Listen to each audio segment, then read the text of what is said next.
So we move forward from there, and we get into about 1942 and World War II. And the Japanese had cut off the supply of fiber that we needed for the war effort from Indonesia and so forth. And so the United States Army and the USDA combined efforts to promote what was called Hemp for Victory. And they approached farmers across the country to produce hemp for the war effort. Farmers, being a very patriotic group, stepped up and planted over 400,000 acres of industrial hemp. There's still a legacy of that in the Midwest. People talk about ditchweed. It came from the efforts of the government to grow hemp for the purposes of the war effort.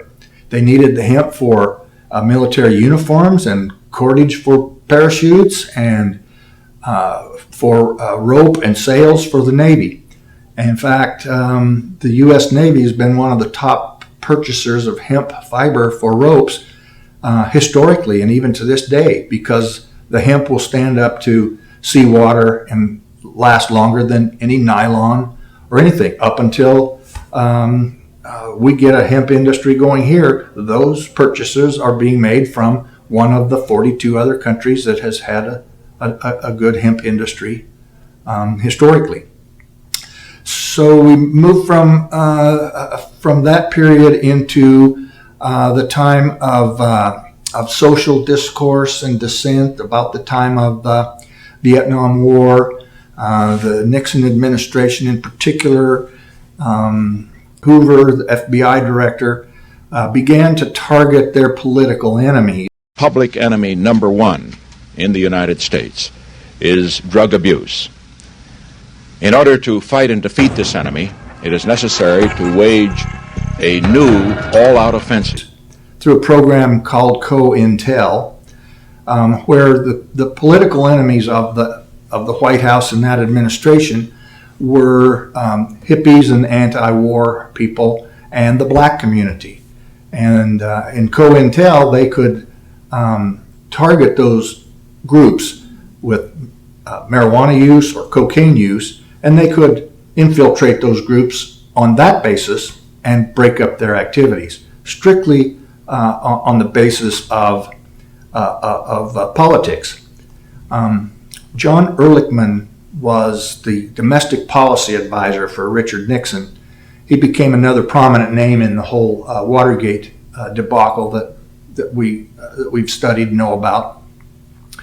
In an interview with John Ehrlichman in about 1994, after Richard Nixon had died and Ehrlichman got out of prison, he revealed in an interview that they specifically targeted those groups to hang drug violations on them.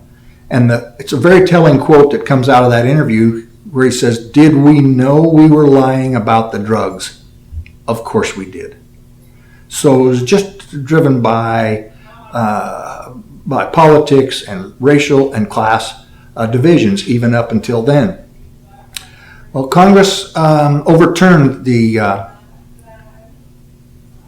Marijuana Tax Act of 1937 in 1969 because of a challenge on self-incrimination under the Fifth Amendment. In other words, you had to buy a tax stamp in order to grow this. And so the point was you incriminated yourself by having to go buy a stamp. And the Supreme Court agreed with that and struck down that act. Well, that just opened the door for President Nixon to implement the Controlled Substances Act that we are subject to today. And at that time, he also commissioned the Schaefer Commission, which was the most detailed and in-depth study of the cannabis plant to date. And it was a hand-picked group of people by President Nixon.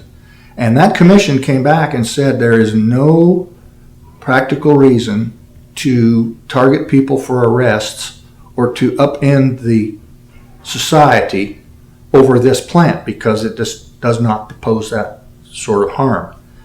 Well, Nixon rejected all of the findings of his own commission and established the Controlled Substances Act and placed cannabis on Schedule 1 of the CSA, along with heroin and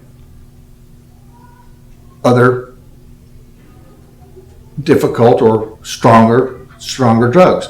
The criteria was potential for abuse when the crop had been used for 10,000 years, no accepted medical use, which we had 4,000 years of documented medical use, and no accepted safety of use, despite the fact that no one has ever died of an overdose of marijuana. It just does not exist. So that's where cannabis remained on Schedule 1 and still does to this day.